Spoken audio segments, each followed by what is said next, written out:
Chapter 1 The Optagon. The SS Optagon, the flagship leading a team of Federation Alliance Navy and Army personnel escorted by a Jedi Council Master and his Padawan, is ambushed by a large group of schooners, fighters, and light-class bombers. The Optagon shields are hit hard, and the Admiral of the ship fights off the Hutt Cartel's fleet for a while, but is largely outnumbered. The Alliance fleet is losing ships by the minute, until only the Optagon is standing getting hit by the remaining Hutt fleet. The Optagon shields are taken out, followed by one of its two major guns. The Hutt Cartel fleet prepares to board. Admiral Bart Harmon's voice is heard over the comm system. Code Red, the cartel is boarding. All soldiers prepared to engage. Shields are down, only one gun stationary. A matured man with medium skin and light brown Jedi robes and a cloak that matched his clothes sat in meditation, stroking his chin. His brown hair, that was beginning to gray, flowed down his back. Another Jedi with white robes, skin lighter than his master's, with short brown hair and blue eyes, looked to his master and said, "Master Denaeus, I believe we are being boarded." Master Denaeus turned to the young Jedi and said, "Your senses are in tune with my own Padawan. The time has come for us to leave the ship." Vinshu, the Padawan nodded to his master and said, "Yes, master." At that moment the doors opened. A man dressed in a soldier's jumpsuit, with a blaster tightly gripped in his hand, yelled out, "Master Jedi, the ship is under attack. Gangsters and bounty hunters have breached the ship. The soldiers are fighting back, but it is a matter of time before the Optagon goes down. Follow me, I will lead you to the escape pads." Denaeus and Vinshu both bowed to the soldier and nodded, agreeing to follow him. The Federation soldier led them down the narrow corridors and hallways of the ship. As they were coming down, they would see a group of Alliance soldiers fighting against a group of cartel gangsters. In a brief moment, a grenade went off and the hallway collapsed, engulfing both sides. The soldier led them down an alternative corridor that came into the main bridge. Denaeus Tran ignited his lightsaber, a green light emerging from the silver hilt. The Jedi Master deflected blaster shots, defending his Padawan as they entered in a room where a fight between the cartel and the Admiral's last surviving men was going on. Their escort opened fire. This gave Vinshu a chance to ignite his lightsaber. Next, a blue humming blade emerged from his hilt. Denaeus and Vinshu would keep deflecting shots until they dropped all the gangsters in the main cockpit. Denaeus said the Admiral is dead. Denaeus picked up the comm system and said, "This is Jedi Master Denaeus Tran. May the Force be with you all." Denaeus gave one last message over the comm system. Vinshu remained silent, and their escort released the escape pods and said, "Let's go this way." Denaeus and Vinshu and the soldier ran down another corridor. They came into a doorway and would see three more doors ahead, and one in front of them was open. Three Federation soldiers were being dragged around by a woman in Beskar plate. The Mandalorian woman with white armor, which glowed from her suit, it was so pure it almost made them go blind. She began beating on one man, his blood flying everywhere. The soldiers were screaming from their relentless beating from the woman with white Mandalorian armor. The soldier guiding the Jedi would charge into the room and yell out, "Go down the left corridor and keep going to the pods." The soldier would begin to fight the Mandalorian woman with the viral blade and began to lock down the room. Vinshu said, "We can't just leave him here to fight that Mandalorian alone, can we?" The soldier yelled, "You have no time, go." Denaeus responded, "It would seem he is right. We must trust in the Force and make sure his action is not in vain. Come, Vinshu, let us go to the escape pods." Denaeus and Vinshu ran down the next corridor as they entered into the room where the escape pods were. Cartel battle droids engaged them, firing blaster shots at two of the Jedi. Denaeus deflected a blaster shot, then used force push, taking out one droid. Vinshu would follow his master's lead in deflecting and used the force grip to pick up one droid and slap him across the room, banging him into pieces. Denaeus would come around with a spin and a swing, taking down the last battle droid. Vinshu said, "There are only two pods left, Master." Denaeus nodded, then said, "It is the will of the Force, my Padawan." Vinshu climbed into the first pod. His master would launch him into space. Vinci would watch as he could see the Optigon from his pod. Then he could see his master's pod launching into space. The two escape pods plummeted towards the surface of Terrace, the closest planet to where the Optigon had rerouted after it was first ambushed en route to Mandalore. As they entered the atmosphere, they would see the SS Optigon explode and the skies glow red. Vinci's pod would fly and land in the upper city. He blacked out. When he regained consciousness, he could hear yelling and screaming. He stumbled out of the wreckage of the pod and then blacked out again. When Vinci woke, he was in an apartment, or at least so he thought. He could hear a voice that said, "You alright, man?" That was one hell of a crash. Vinci got up, sitting in his bed, looking over to see a man dressed in a brown trench coat with goggles. He had dark, medium-length hair and light skin. Vinci thought to himself, "It appears to be a smuggler." Vinci responded to the smuggler, "I don't remember hitting the ground. Everything is a blur." The smuggler responded, "You only made it out the crowd. Luckily not too many people saw you stagger out and collapse. I pulled you right in time. Moments after Terrace authorities showed up, mobs of people rallied. I reckon they would have courted you away with the wreckage. Jedi can be a valuable bartering item here," Vinci said. "What would the people of Terrace want with a Jedi?" The smuggler responded, "To the Jedi this might seem like a Federation-friendly planet because the Terrace ministers appear at the meetings in Coruscant, but this planet is deep in the pockets of the Hutt's cartel. Venture out as a Jedi, the cartel will surely catch a good price for you. The street gangs in the lower city will auction you off any second they can, or some corrupt upper city minister will try to get you." Vinci nodded, then asked, "What is your name, smuggler?" The smuggler smirked and said, "Jedi are always so quick to judge. You say smuggler because of my clothes or my swag?" He chuckled and said, Brando Silva, the finest pilot and smuggler in all of Terrace, Master Jedi." Vinci laughed and said, "I am not a master but a Padawan, Brando. Do you know if another escape pod landed on Terrace?" Brando replied, losing a smirk, and said, "The other pod landed in the Undercity. Most likely whoever was inside got crushed to death, eaten by the Plague Ones, or scooped up by some scavenger or cartel patrol." Vinci sighed and stood up. Vinci then said, "I have to get to the Undercity." Brando made a face like Vinci was crazy, then said, "Not dressed like that. Terrace authorities will lock you up within moments or some gangster. You gotta change into civilian clothes. Why is that other pod so important?" Vinci could not sense any deception from Brando. He responded, "My master was on the other escape pod." Vinci went to check for his lightsaber and noticed it was gone, then said, "Seems I am without my lightsaber. Perhaps blending in would be a good move." Brando nodded. "Well, go change. There's spare clothes that should fit you. Chances are your master is dead or in containment somewhere in Terrace by now." Vinci would not respond to his statement as he nodded and went into the changing room. When he came back, he was dressed like Brando, but without the coat. Brando smirked. "You look good." Vinci frowned and said, "You'll have to do. How do we get to the Undercity?" Brando chuckled. "Still bent on searching for your master? Well, not just anyone can go to the Undercity. The street gangs control the lower passes to the Undercity, and the Terrace authorities, loyal to the Hutt cartel, control the upper city passes to the lower city. The cartel and gangsters control just about everything here." Vinci responded, "There must be a way to get past to the lower city." Brando thought for a moment, then he said, "Probably a number of ways to get one from the black market dealers or traders. We're gonna need some credits, and I'm fresh out of credits at the moment." Vinci replied calmly, "We will trust in the Force." Vinci began to walk out of the apartment. Brando followed, muttering, "What the Force? What does that even mean?" As Brando and Vinci walked, they would see a big gangster with a blaster pistol holding a family hostage, and the family would be pleading for help. Vinci would speak to the gangster, then said, "My friend, you do not want to rob these people today. Drop the blaster and walk away." As Vinci used his Jedi mind tricks on the big gangster, he responded, "I do not want to rob these people today. I will drop my blaster and walk away." The big gangster walked off, and Vinci would pick up the blaster pistol, smiling at Brando. Brando was scratching his head in disbelief of what he had witnessed. The family would thank Vinci and run off to the apartment. Vinci and Brando walked out of the apartment complex, walking into the busy upper city walkways, packed with people everywhere. They looked around. Brando asked, "How did you do that anyways?" Vinci responded, "The Jedi are able to use the Force, allowing us to do things others cannot.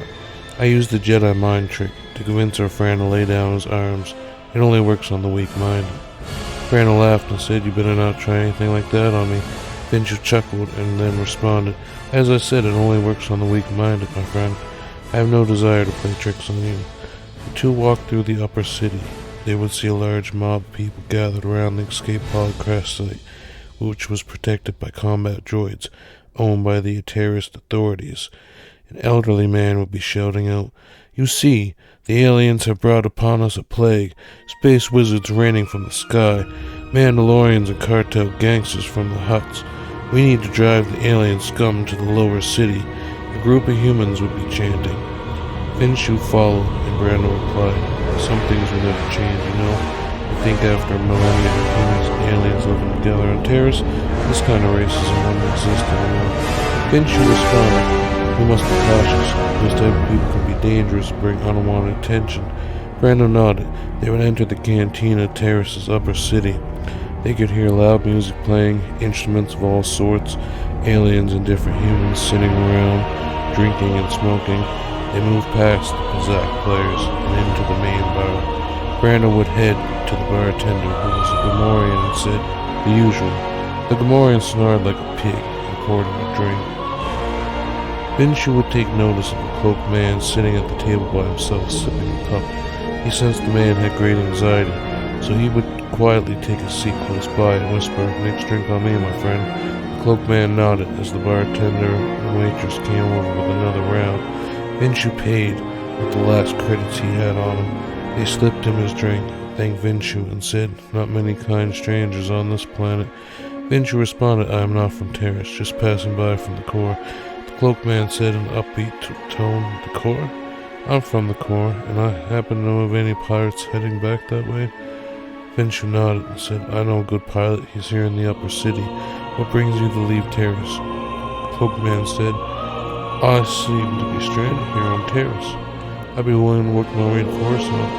Finshu responded, "You wouldn't happen to know anything about the escape pods and the ship that we were in." Man was silent and Finshu spoke down. "You can trust me, because I'm a fan of the Federation." The man whispered, "There were 3 pods, one on Terrace, and a soldier."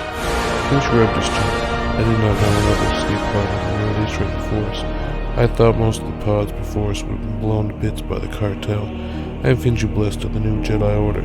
The soldier responded, "Private Bobby, any idea how we're going to get out of here?" Finshu said, "My friend over there drinking at the bar is a pilot. Before we leave, we need to find my master, who landed in the Undercity." Bobby said, "Looks like we're leaving Terrace. Will be harder than planned. I don't know if I've got any more fight left in me, Jedi."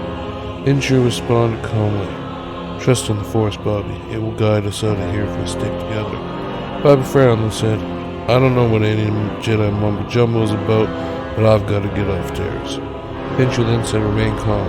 You've been at the cantina for a while. Have you heard of anyone talking about lower city passes?" Bobby nodded. "There's a guy out at the market palace who sells them, but I hear it's expensive. There's another guy at the Pazak table who's got one, but I'm not much of a player. They say Cuss of the Hutt, who runs the fighting arena, gives his fighters passes, since most of them are involved in the cartel and shady business anyways. I've been listening to them talk all night." Finshu nodded. "Looks like we're going to have to raise some credits and get some passes." Brando would join them at the table, stumbling slightly from his drinks and saying, "Who's your little friend here, Space Wizard?" Finshu responded in a light tone, "A friend, all you need to know for now, Captain. We know how we're getting out to the little lower city." Brando smiled, looking amused. "How do you figure that?" Finshu exchanged his question with one of his own. "You play Pazak?" Brando laughed. "Yeah, I'm pretty good. Why do you ask?" Finshu responded, "You're going to beat their best player and get the pass. I'm going to fight for Cuss of the Hutt to earn my own pass and raise enough money to buy our vendor's pass for our friend over here." Brando nodded, but had a bit of a weird look on his face and said, "Well, sounds like a great plan, but what are we betting in Pazak? Me and my confidence in you beating all the arena gangsters." Finshu responded, "Better blasters. Gotta be worth something." Brando frowned. "I was afraid we all had that. We've seen you talking. taking a lot of risks over here. Bobby looked down while Vinci said, I've got confidence in you, my friend. You beat them into Berserk. Randall shrugged and grabbed the other two men's blasters and walked over to the Berserk players as the hand was being dealt. Vinci walked over to Cuss of the Hut. Bobby would not join in. Vinci felt a bit unsure of the plan but continued on anyways. Vinci approached Cuss of the Hut and bowed. Cuss of the Hut laughed and said, You come to bet or to fight? Vinci responded, I've come to sign up as a fighter. Cuss laughed again and said, okay. Ruby space, babyface space cowboy. Yeah, babyface space cowboy. Cuss let out another huge laugh. Vinci really didn't like the name, but he didn't want his real name, so he didn't accept Cuss the Hut. Said yes, I'm babyface space cowboy. I would like to be signed up, Cuss laughed. Cuss then said, You will face Sugar Virginia in the first round. She is a spicy one, and has already taken out the last 3 minutes. Barrel blades are on the arena, the blasters or grenades, anything else the fighter must provide themselves. Will be called upon in the cantina. Speakerphone when it is time to fight. Do not keep us waiting long when the one is called.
double-bladed viral blade.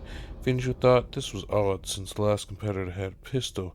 He would return the pistol to its holster and pulled his viral blade from the blade feeling in his hand. In the Jedi training, he knew he was prepared for such a situation. The announcer could be heard yelling out, "Ladies and gentlemen, as we proceed on to the next round of fights, we have Chaps, one of the longest surviving fighters, who's taken out rookies for generations and is probably well overdue for retirement, but weighing in at 110 pounds. Chaps." Crowd yells out. Vinju mutters, "I don't even think the weight class is right. I'm not 150 pounds. Announcer yells out, "The rookie of the season, beating the fiery rookie Sugar Ginger, the rookie slayer, weighing in at 150 pounds, the one and only baby-face space cowboy." The crowd goes wild as the countdown begins to reach 1. Chaps jumps into the air. As he comes down, he strikes Vinju, who blocks with his viral blade. Vinju noticed this man was faster and stronger than any elderly man he had seen. Chaps would continue to aggressively assault Vinju with the double blade and the attacks. Vinju would block each one. After minutes of blocking, Vinju would see an opening and crack Chaps hard in the neck, which left a giant red mark and bruising. He would fall back a bit. Vinju would move back, allowing Chaps to stand up, who charged Vinju once again.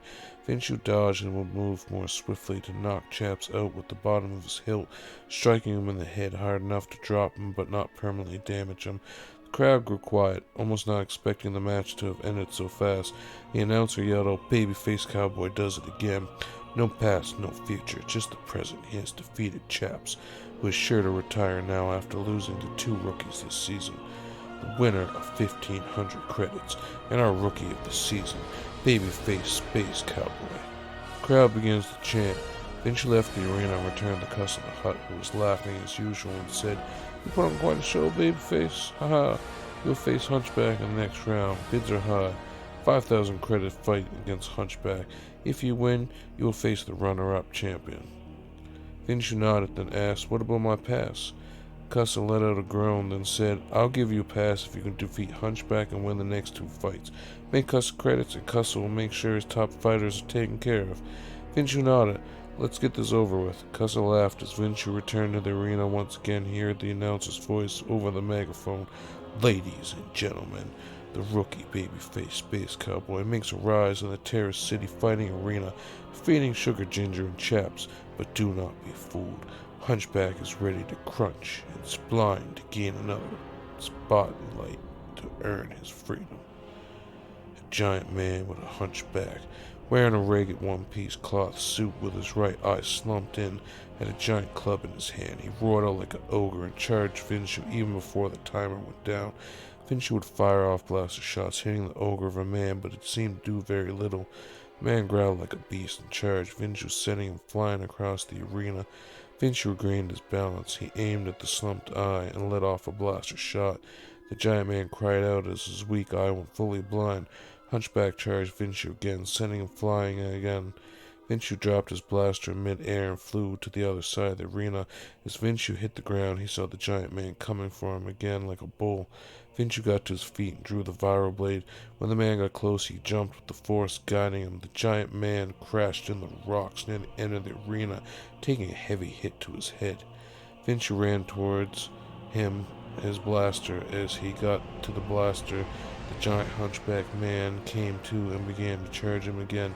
Vinju gripped the blaster and fired for his other eye. His first 2 shots missing him, but the third hitting him, stunning the eye, causing some damage, but not enough to blind him. Vinju said, "This man's like a Beskar suit." Hunchback came crashing into Vinju, who flew into the rocks on the other side of the arena with the hunchback on top of him. He would shoot out his other eye, the giant man yelling in pain. Vinju tried to escape, but he was still pinned. The hunchback started to slam the rocks. Vinju wiggled and would eventually get free as the hunchback blew open the rocks with his hands and punches. Vinju ran to the other side. He would keep shooting at the man in the back, who yelled and turned around, getting shot several more times in the chest. Hunchback charged Vinju, baited him into the biggest, tallest rock.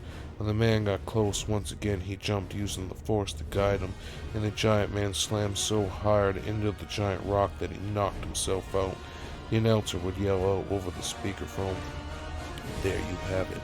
Hunchback has been knocked out cold. The winner of 5,000 credits is Baby Space Cowboy." The crowd would cheer. Bobby looked at Brando and said, "Looks like this guy can actually fight. How much have you lost on betting so far?" Brando frowned as Bobby mentioned how much he might have lost. "I'm flat broke. Good thing he's bringing in the credits, or we'd have nothing." Bobby laughed. Finch returned to cuss the Hut, who also laughed. "You've earned 75 credits so far, Rookie. You've done good. You face Ice Princess in the next round, a Shawnee warrior from the ice ball of the planet. 6,000 credit round fight. The stakes are high. You earn your pass, babyface. Get out there and make Cussa rich." Cussa laughs as Vinshu returns to the arena. Vinshu would walk out, seeing a woman dressed in light armor, pale skin, and short silver hair, holding 2 single fire blades. The woman focused on Vinshu, who would in turn stare her down. As the counter went down to 0, Vinshu drew his blade and slowly engaged her. The 2 warriors took their time, and when their blades met, it was fast, swift, and furious. Ice Princess would aggressively swing at Vinshu, who returned the favor in the battle. It would be a standstill for a while. Ice Princess drew the first blood by sinking Vinshu in the gut, bruising him badly. Vinshu pulled back and kept to defensive form 1. As the Shawnee aggressively assaulted him, he would eventually return a blow, crippling one of her arms, which would slow down the assault slightly. As the Shawnee woman struck Vinshu in the chest, he felt small cuts and bruises all across his torso. He would return another strike at this time, paralyzing the same arm he hit before, causing her to drop one of the 2 blades. She would slow on her assault. The fighting seemed to return to normal speed. Ice Princess would manage to hit him twice more across the shoulders. Vinshu grunted from the pain as his whole entire torso tore with pain. He would manage to pull her blade away from her and grappled her to the ground, knocking her out with a kick to the head. He took the breath out of her, as all fighters would. She seemed to be the most exhausting to deal with in the league. Vinshu blacked out. The announcer called his name, but he would simply walk back to where the Hut was waiting for him as he was exhausted. Cussa threw Vinshu the pass and said, 8,000 credits to face our champion, babyface." Cussa was not taking no for an answer. Vinshu nodded. He would rest in the hallway outside the arena for a few moments. He concentrated upon the force, using what healing techniques he knew to heal his body. He would need it for the battle ahead. Vinshu felt almost drained of the force, but knew he would have to make it through one more battle. He would exit through the gates and enter the arena with a blaster in hand and blade on his belt. Vinshu noticed a muscular Lasat man, beastly with fur and roared as he prepared for the battle. The announcer yelled out, "The Great Babylon will now face Babyface Space Cowboy in the finals. Our champion has killed many and wounded or knocked out many more for trying to step into his spotlight. Ladies and gentlemen, we will give you the match of the century. Champion against champion." The timer would click down as the Lasat man would quickly move towards Vinshu. Would let off a few blaster shots. The Lasat man would fire off an explosive round from his rifle, which Vinshu dodged, and part of the bedrock of the outer arena blew into bits. Vinshu would fire off a few more blaster shots, but it seemed to hardly faze Babylon. Babylon let off another explosive round from the bottom of his rifle, which Vinshu evaded. It blew another section of rocks into bits. Vinshu would keep repeating fire and allowing him to use up the rest of his explosives. By the time he was done, only a large rock remained. He had cleaned the arena. Babylon roared and would shoot a burst of automatic blaster fire, which Vinshu worked hard to stay clear of. When he reloaded, Vinshu pelted him with as many blaster shots as he could fire. The fight took place between the two. Vinshu would get hit once in a while, feeling a burn from the blast. As Babylon fired through rounds and Vinshu's blaster pistol nearly overheated, they knew a ranged battle was not going to decide the contest. Babylon got in close and would use his rifle like a blade, as Lasat rifles were designed for multi-purpose. Vinshu would draw his viral blade and would go toe-to-toe with the Lasat until he used brute force to tackle Vinshu to the ground. Vinci used his blade to slash the straps of the Lasat's armor. Babylon smashed Vinci's head into the ground. Vinci used the force to bring his blaster pistol to him and shot out the right eye. Lasat yelled and punched Vinci in the head. Vinci's head smacked off the ground again, blood spitting out of his mouth. He shot the Lasat in the other eye. Babylon yelled out and Vinci managed to slide up from underneath him. He put his blaster pistol on his holster and would knock him out with the back end of the hilt, cracked his head with enough force, not to kill him, but to knock him out cold. The crowd cheered as Vinci was the victor of the battle. The announcer yelled out over the speakerphone, "Our new champion is the mighty baby-faced space cowboy. The undefeated Babylon has been knocked out." Vinci exited the arena, returning to Cussa, who would pay Vinci in full.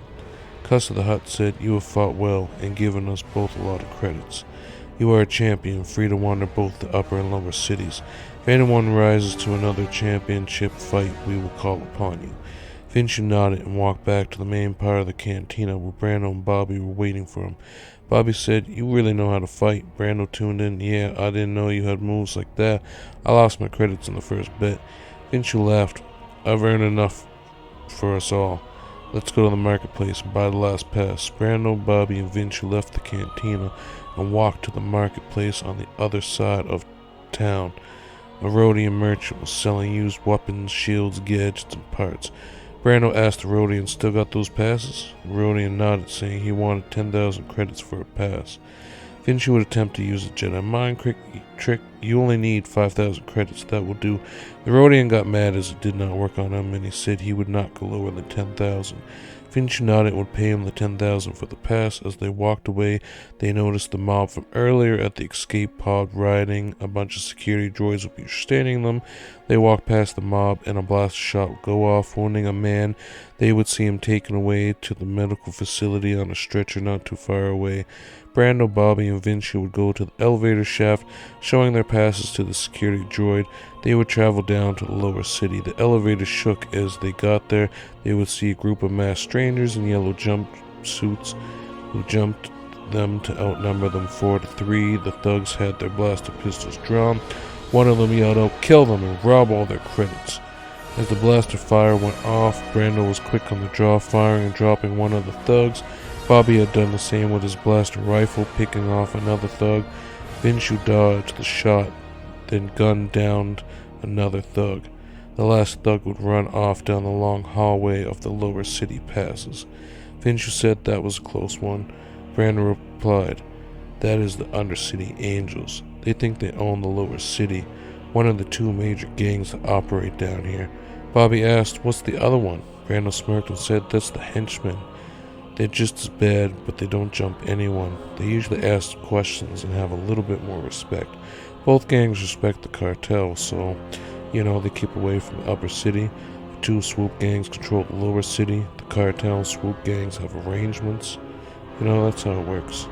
Vinci said, "How do we get to the Undercity?" Brando replied, "The henchmen control the pass to the Undercity, but they won't let us pass for free.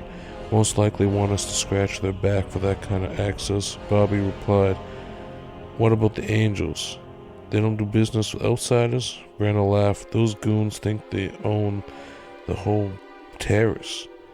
If they took out the other swoop gangs, they'd probably try to take on the cartel. Their boss, Orca, he isn't the brightest tool in the shed." Vinci nodded.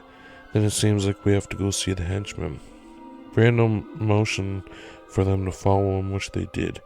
He led them down the corridor to a door that had a woman with dark skin and light combat armor. The woman said, "Brando, you coming to trade some more goods? I see you brought some friends with you." Brando responded, "Not today, Miranda. Me and my friends, we got business proposition for Samuel." Miranda laughed and opened up the door. "Okay, cute thing, just don't start any trouble or we'll have to blast you." Brando smirked slightly and led them inside. Bobby said, "She seems to like you." Vinci laughed and Brando said, "I tend to have that impression on some of these women." As they walked through the henchman base, they saw a few droids moving about the room and several gangsters running around. Some were unloading shipping containers, mounted in the swoop bikes. Brando took them down a few hallways, then they finally came to a heavily fortified door that had two guards They nodded to Brando and allowed him to pass into the office. Samuel, the gang leader of the henchmen. Samuel had no hair, just a white lumberjack beard, dark skin, and a light armor similar to the guard stationed at each post.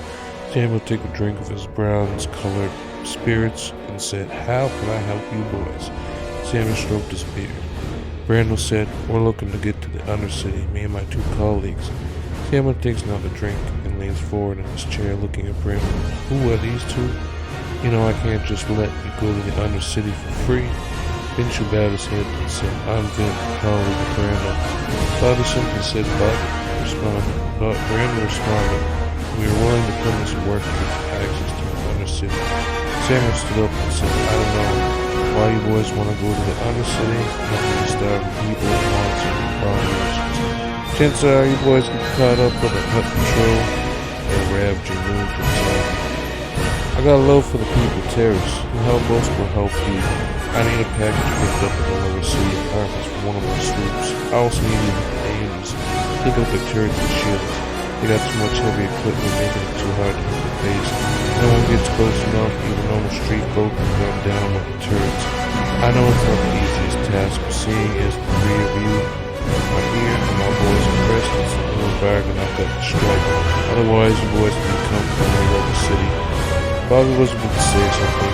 Nature senses just like gangsters, and he blurted out, "It can be done." Bobby looked at Vinci, letting out a small grunt. Brando then said, "Yeah, I guess we're in it to get your package and take out the Angel's defenses. You gotta get that past the Undercity without problems." Samuel picked up a glass of spirits and chuckled. Samuel said, "You got that right. You gotta get to work, boys." Vinci, Brando, and Bobby left the henchman's base, and we walked all the way they came down another corridor which took them to the base of the Angels. They had saved two guards at the gate. Brando drew his blaster pistol forward, but Vinci took each side of the corridor. Bobby moved through the center with his rifle. The turret and two guards began to fire. Vinci used the force to make one of the turrets fire into the walls. Brando took out the guard, and Bobby next picked off the final guard. The turret would come out and they'd take to cover. Vinci focused on the force on the other turret. He would keep the turret busy while Brando and Bobby advanced to the door. As they got close, Brando went to the door, turned it over again, discussing the walking doors. Bobby held the cover and then sweep the lines. The door of the base opened. Bobby went after first, breaching the door and firing at several inches inside.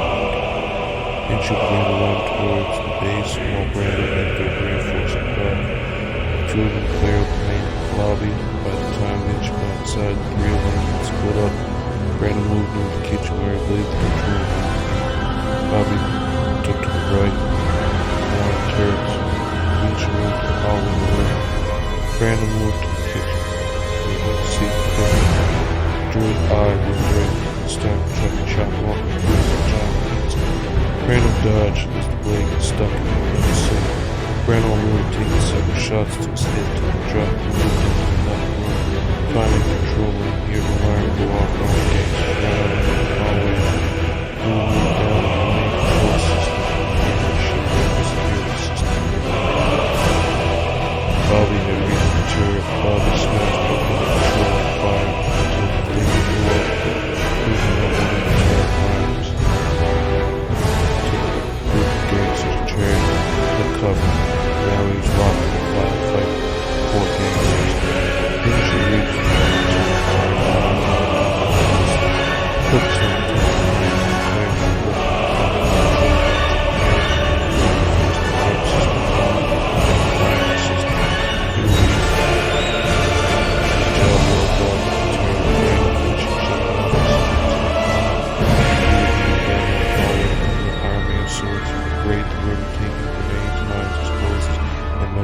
equipment that prepared to escape as they also disarmed the shields. Bobby managed to take down one of the gangsters and heard the door slide open.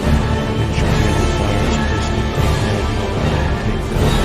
Bobby yelled, "Back up the blast, more gangsters will show up."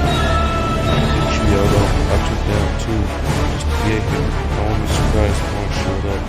Brando came from behind and had two gangsters and shot the still Brando yelled, "I got goods." Brando ventured Bobby of the base. Platoon battle droids were standing there chirping, blocking the doorway. Brando tossed 2 more grenades as they went off. Brando, and Bobby fired until the droids were scraps. Finshu, Bobby, and Brando escaped the Angel's base and hit the apartments. As they got there, a single Angel gangster was sticking up an old lady for a swoop part they were looking for. Brando unleashed, shooting the guy in the back of the head without saying anything.